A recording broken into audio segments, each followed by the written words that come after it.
কি হলো?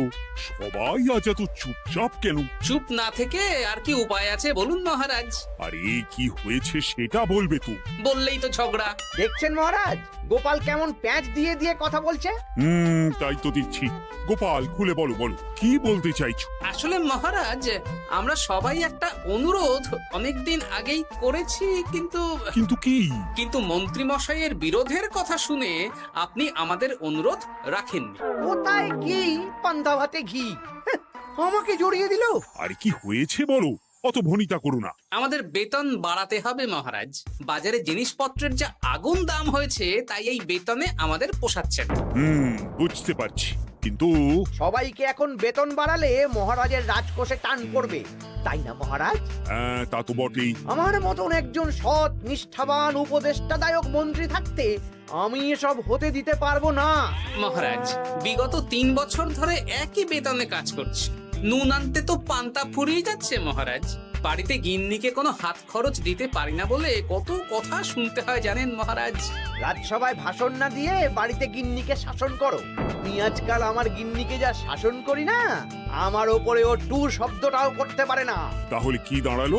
তোমাদের বেতন এখন বাড়ানো হচ্ছে না।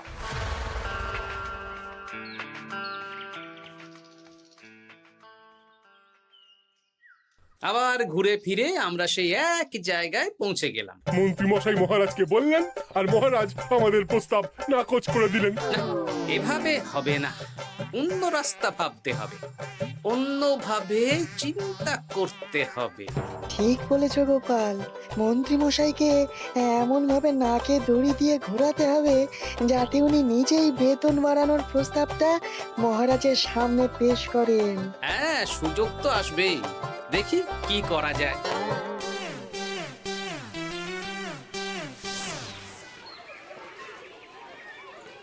সারাদিন তোদের খেলাধুলো চলছে। আরে পড়াশোনা ভুলে গেছিস নাকি? হ্যাঁ, বেশি পড়াশোনা করে কি হবে দাদু? বুদ্ধিমান হবি, পরে ভালো চাকরি করবি, ব্যবসা করবি, আনন্দে খুশিতে দিন কাটাবি। এখন তো আমরা আনন্দেই আছি দাদু। চুপ! শোন, আমরা একটা কাজ করে দিতে পারবি? কি কাজ বলো দাদু? তোরা ফাঁকতালে মন্ত্রী মশাইয়ের উপরে নজর রাখ। উনি ওনার গিন্নির উপর কিভাবে শাসন করেন সেটা এসে আমাকে জানাবে। আচ্ছা দাদু।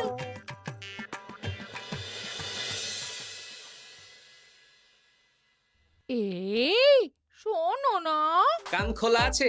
চট করে বলে ফেলো, ঝট করে শুনে ফেলি। একটা তোমার কাছে আবদার করছি, আবদার? রাগ করে না জানো। হ্যাঁ, তা কি আবদার শুনি? আমাকে 5টা মোহর দেবে গো। 5 মোহর? সামান্য 5 মোহরই তো, দাও না গো। একটা জিনিস না আমার পছন্দ হয়েছে, কিনবো। আমার কাছে এখন 5 মোহর নেই, ট্যাগ খালি। একদম বাজে কথা বলবে না তো। আমি মোহর চাইলেই তোমার ট্যাগ খালি হয়ে যায় না। এই বিরক্ত করো না তো। তুমি জানো 5 মোহর রোজগার করার জন্য আমাকে কত খাটতে হয়, কত পরিশ্রম করতে হয়। কি পরিশ্রম করো শুনি? রোদ ঝড় জল পেরিয়ে রাজসভায় চাকরি করতে যাই গিন্নি। সে তো যেতেই হবে। তাহলে তুমি বলো, আমাকে কত পরিশ্রম করতে হয়, কত মাথা খাটাতে হয়। মাথা ঘামাতে ঘামাতে আমার মাথার সব চুল যে উঠে গেল। এ উঠে যাক, তুমি আমাকে এত কথা না বলে 5টা মোহর দেবে কিনা বলো সেটা। তুমি কি এমন পরিশ্রম করো যে তোমাকে 5 মোহর দেব? বেশ, দিতে হবে না। এবার আমার পরিশ্রমের মূল্য আমি বুঝে নেব।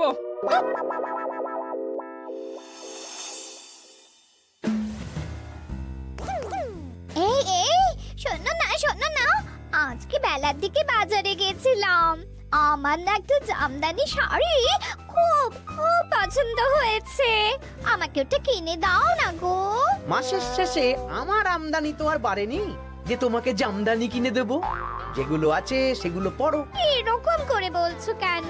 আর কিরকম করে বলবো, সব সময় তোমার বায়না আমার সয় না। ফের যদি বায়না করতে দেখেছি তো তোমাকে বাপের বাড়ি দিয়ে আসবো।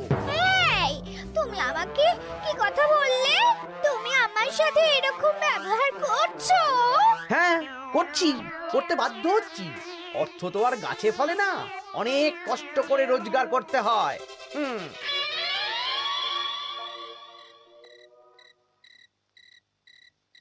আহ, কি সুন্দর গন্ধ। গন্ধেই প্রাণটা ভরে গেল গিন্নি। আজকে রাতে কষা মাংস আর রুটি, প্রাণ পেট সব ভরবে। হ্যাঁ, খাবার আগে পরিশ্রমের মূল্য দিতে হবে, না হলে আমার বানানো খাবার স্পর্শ করবে না। পরিশ্রমের মূল্য সেটা আবার কি গিন্নি? এই 2 মোহর দিতে হবে। মানে এই যে হাত পুড়িয়ে রান্না করলাম সেটার মূল্য। আগুনের সামনে বসে বসে রুটি মাংস বানাতে বুঝি কষ্ট হয় না? কিছুই তো বুঝতে পারছি না। তুমি নিজেই তো সন্ধেবেলা আমাকে কত কথা বললে। এখন আমি যা যা পরিশ্রম করব, পরিশ্রমের মূল্য তোমার কাছ থেকে কড়াই গন্ডায় বুঝে নেব। বাপরে বাপ, তাহলে এখন এই রুটি মাংস খাওয়ার জন্য 2 মোহর দিতে হবে? হ্যাঁ, নইলে নিজে রান্না করে খাবে। উফ, কি জ্বালা। এই নাও 2 মোহর, এবার খাই স্বচ্ছন্দে। এই না না না না, মশারির ভেতর ঢোকা যাবে না। আগে 1 মোহর দাও। আমি মশারি টাঙিয়েছি, বিছানা গুছিয়েছি, পরিশ্রমের মূল্য দাও। কি মুশকিল রে বাবা। মুশকিল কোথায়? যা ন্যায্য তাই চেয়েছি।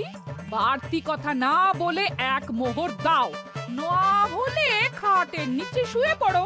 উফ, এই নাও ধরো। খুশি? খুব খুশি, খুব।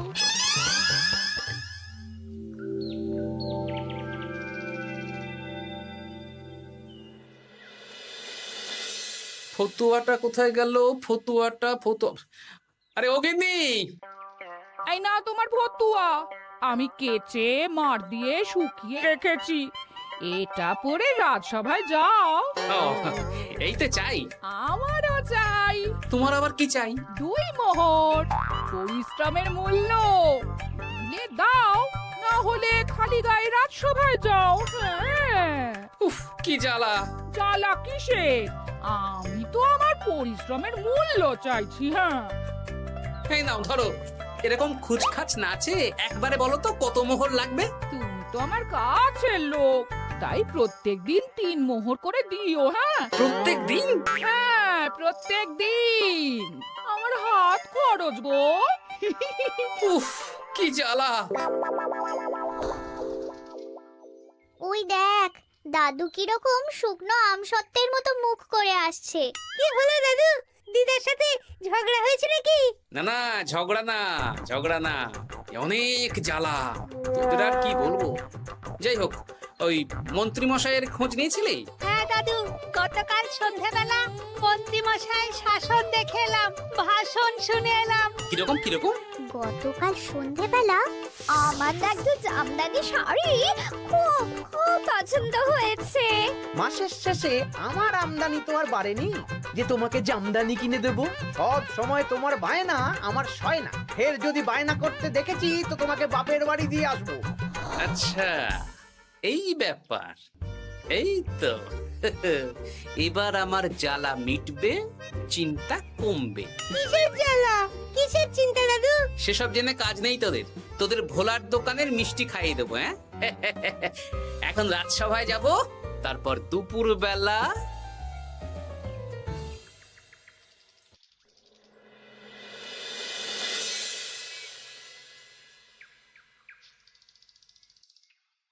কেমন আছেন মা ঠাকুরুন? কেমন শব্দ থেকে মা বাদ দিয়ে জিজ্ঞেস করো। মা বাদ দেব মানে? জিজ্ঞেস করো কেন আছি। কি হয়েছে আপনার? তোমাদের মন্ত্রী মশাই আজকাল কেমন খেটে হয়ে গেছেন। কিছু আবদার করলেই চিৎকার চেঁচামেচি করেন, আর একটাই ভয় দেখান, বাপের বাড়ি দিয়ে আসবো। আজকেই সমস্যার সমাধান হবে। সামনের মনোহারি দোকান থেকে একটা কাগজ কলম নিতে হবে, তারপর আসল কাজটা করতে হবে। তোমার সাথে কথা বলতে গিয়ে কত দেরি হয়ে গেল। ধুর, এখনো রান্না হয়নি। এই কে রে? আমি বৃক্ষ বাবা, কাগজটা খুলে পড়ো। বাবা, আমি জানি তোর খুব কষ্ট। তোর স্বামী তোকে দিন রাত উঠতে বসতে শাসন করে। আসবে। এই কষ্টের থেকে মুক্তির একটাই উপায়, আজ থেকে তুই শুধু নিজের জন্য রান্না করবি, বাড়ির কোনো কাজ করবি না। আর তোর কর্তাকে বলবি বাড়ির কাজ করাতে হলে প্রত্যেক দিন 10 মোহর করে হাত খরচ দিতে হবে। পরিশ্রমের মূল্য 10 মোহর। এর মধ্যে 7 মোহর তুই নিজের কাছে রাখবি, আর এই সৎ উপদেশ দেওয়ার জন্য 3 মোহর রোজ সন্ধ্যাবেলা এই বট গাছের নিচে আমার প্রণামী হিসেবে রেখে যাবি। ইতি তোর শুভাকাঙ্ক্ষী বৃক্ষ বাবা। বাহ, বেশ ভালো বুদ্ধি তো। তা আপনি একবার দেখা দিন না বৃক্ষ বাবা। বাবা, বটগাছে কোরা, কি অলৌকিক কাণ্ড! জয় বাবা, জয় বাবা।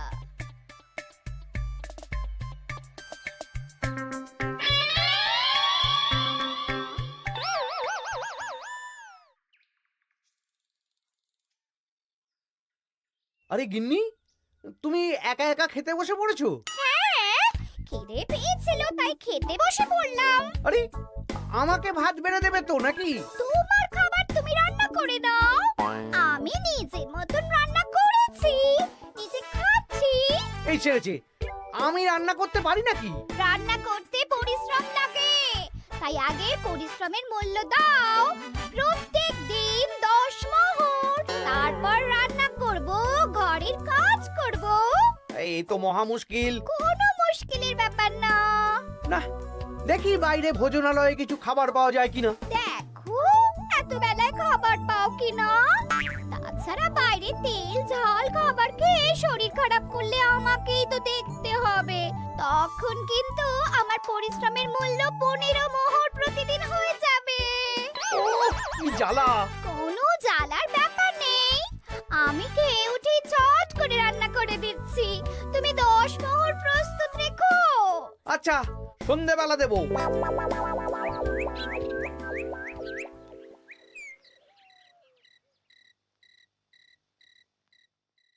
এই নাও সন্ধেবেলার তেলে ভাজা মুড়ি।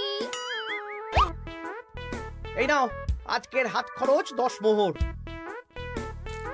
বলছি, প্রত্যেকদিন 10 মোহরটা একটু বেশি হয়ে যাচ্ছে না? তবে যাও, বাইরের খাবার খাও, আমি নিজের মতন নিজের কাজ করব।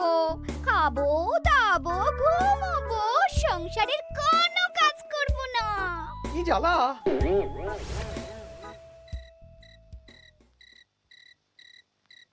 ধন্যবাদ বৃক্ষ বাবা, আপনার দেওয়া বুদ্ধিতে কাজ হয়েছে।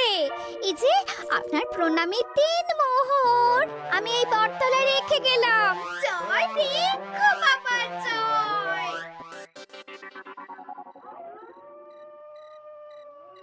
কি মা ঠাকুরুন, ভালো আছেন তো? হ্যাঁ হ্যাঁ গোপাল দাদা, ভালো আছি। তুমি কেমন আছো? আমিও ভালো আছি।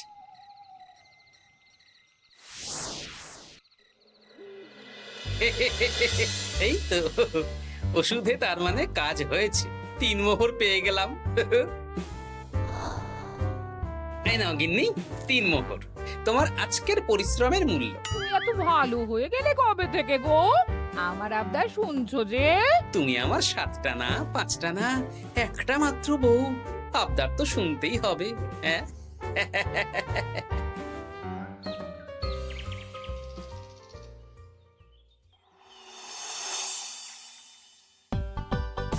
এই নাও, তোমার জন্য ফুলকো ফুলকো লুচি আর আলুর তরকারি বানিয়েছি। রাজসভা থেকে ফেরার সময় বাজার থেকে পাকা কাতলা নিয়ে এসো।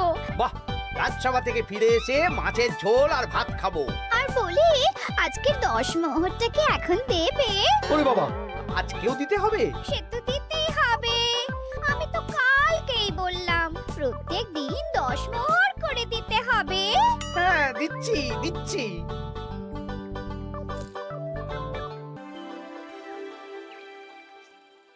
মন্ত্রীমশাই কেমন আছেন? আপনার মুখটা কেমন শুকনো শুকনো লাগছে। শুকনো তো হবেই, প্রত্যেক দিন গিন্নিকে হাত খরচ বাবদ 10 মোহর করে দিচ্ছি। 500 মোহর বেতন পাই। এইভাবে চলতে থাকলে 300 মোহর তো গিন্নিকেই দিতে হবে। সে তো দিতেই হবে, মা ঠাকুরুন এত পরিশ্রম করেন। আমিও আমার গিন্নিকে রোজ 3 মোহর করে হাত খরচ দিই, কিন্তু আমার মনটা বেশ ফুরফুরেই আছে। বাবা, আমার কষ্ট দেখে তোমার আনন্দ হচ্ছে নাকি? না না, কি যে বলেন। একটু দেরি হয়ে গেল। যাই হোক, আলোচনা শুরু করা যাক। এর একটা বিহিত করতেই হবে।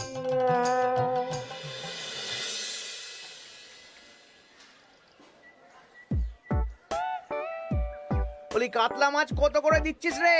পাকা কাতলা আছে 104 মোহর। ওরে বাবা, আপনি তো 5 মোহর দিয়েও আগের মাসে 100 মাছ কিনেছেন, এখন তো দাম কমেছে, তাও ওরে বাবা করছেন। ও না না, কিছু না। দে দে, 100 কাতলা দে। বাঁচতে গেলে খেতে তো হবেই। আমাদের হঠাৎ ডেকে পাঠালেন মন্ত্রী মশাই? হ্যাঁ, আসলে একটা বিপদের মধ্যে পড়েছি। আহা, কি বিপদ সেটা তো বলুন। আপনি আমাদের মোহর দেবেন আর আমরা আপনাকে বিপদের হাত থেকে উদ্ধার করে দেব। আরে মোহরই তো আর হাতে থাকছে না। কেন, আপনি এত বেতন পান, সব খরচ হয়ে যাচ্ছে নাকি?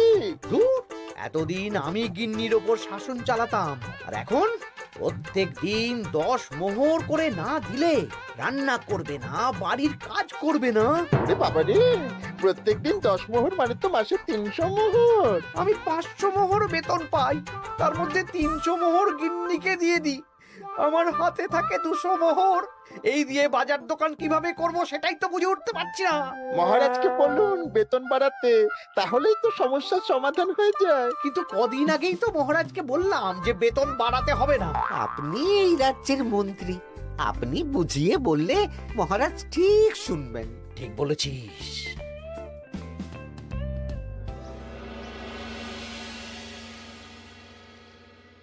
বুঝলে সবাই, আজ আমি মহারাজের কাছে আমাদের সবার বেতন বাড়ানোর প্রসঙ্গ তুলব। কেন? এই তো আপনি কদিন আগে বললেন বেতন বাড়ানো যাবে না। আরে বাবা, বেতন না বাড়ালে এরপর আমাকে পথে বসতে হবে, বুঝতে পারছো না? বেশ, এতদিনে আপনার সুমতি হলো তাহলে। আর মহারাজ যদি রাজি না হন? তাহলে আমরা সবাই একসাথে আন্দোলন করব। মন্ত্রী মশাই আমাদের পাশে থাকলেই হবে। হ্যাঁ, থাকবো থাকবো। মহারাজ, আমার একটা আর্জি ছিল। কি আরজি বলো মন্ত্রী? আমি অনেক ভেবে দেখলাম, কয়েকদিন আগে সভাসদেরা ঠিক কথাই বলেছিল। কি ঠিক কথা? মানে বাজারে জিনিসপত্রের দাম বেড়ে দ্বিগুণ হয়েছে, কিন্তু আমাদের বেতন একই রয়েছে। হ্যাঁ, মানছি, কিন্তু হঠাৎ করে আমি বেতন বাড়াতে পারবো না। তুমি নিজেই বলেছো রাজকোষে টান পড়বে, এখন তুমি নিজেই আবার অন্য কথা বলছো। বলতে বাধ্য হচ্ছি মহারাজ, সংসারের খরচ সামলাতে গিয়ে মাথা খারাপ হয়ে যাচ্ছে। আমাদের বেতন বাড়াতে হবে। বাড়াতে হবে, বাড়াতে হবে। হ্যাঁ মহারাজ, এভাবে চলতে পারে না। রাজ্যের রোজগার বাড়ছে, কিন্তু আমাদের বাড়বে না। তাহলে এই রাজসভায় চাকরি করে কি লাভ মহারাজ? মহারাজ, গোপাল মন্ত্রী মশাই ঠিকই বলেছে। মহারাজ, বেতন বাড়িয়ে দিন, নইলে আর পারা যাচ্ছে না। বেশ বেশ, তোমরা এত করে বলছো যখন, তোমাদের সবার বেতন বাড়ানো হবে। আগামী মাসে যা বেতন পাবে তোমরা, তা বর্ধিত হারেই পাবে। কি সবাই খুশি তো? খুব খুশি। ধন্যবাদ মন্ত্রী মশাই। ঠিক আছে ঠিক আছে। আরে ধন্যবাদ আমাকে দাও বিজ্ঞানী, আমার জন্যই তো বেতন বাড়লো। যা, আরে আমি তো মহারাজকে বললাম বেতন বাড়ানোর কথা। আপনি তো নিজের মন থেকে এমনি এমনি বলেননি, মানে আমি আপনাকে বলিয়েছি মন্ত্রী মশাই। তুমি আবার কখন বলালে? এই যে রোজ আপনার 10 মোহর করে খরচ হয় গিন্নিমার হাত খরচ বাবদ, সেটা তো আমার বুদ্ধিতেই। আরে কি বলছোটা কি? ঠিকই বলছি। কিছুদিন আগে একটা বট গাছের নিচ দিয়ে আপনার গিন্নি যাচ্ছিলেন।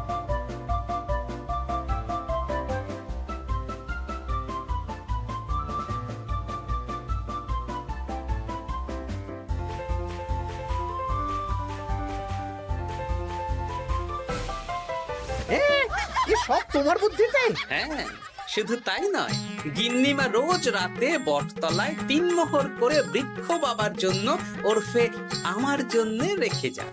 আর আমি সেটা দিয়েই এতদিন আমার গিন্নিকে হাত খরচ দিচ্ছিলাম। হ্যাঁ নয় হ্যাঁ, কিন্তু আর লাগবে না, এবার তো বেতন বেড়ে গেল, আর কোনো সমস্যা হবে না। গিন্নিমাকে ব্যাপারটা বুঝিয়ে বলে দেবেন, কেমন?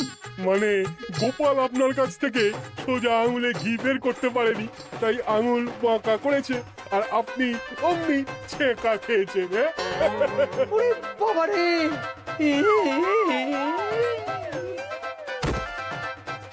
এই তোলো তোলো, মন্ত্রী মশাইকে তোলো, যা ছ্যাঁকা খেয়েছেন এখন কদিন আর ওনার জ্ঞান ফিরবে না। ওই তো চিকিৎসা শুরু করো।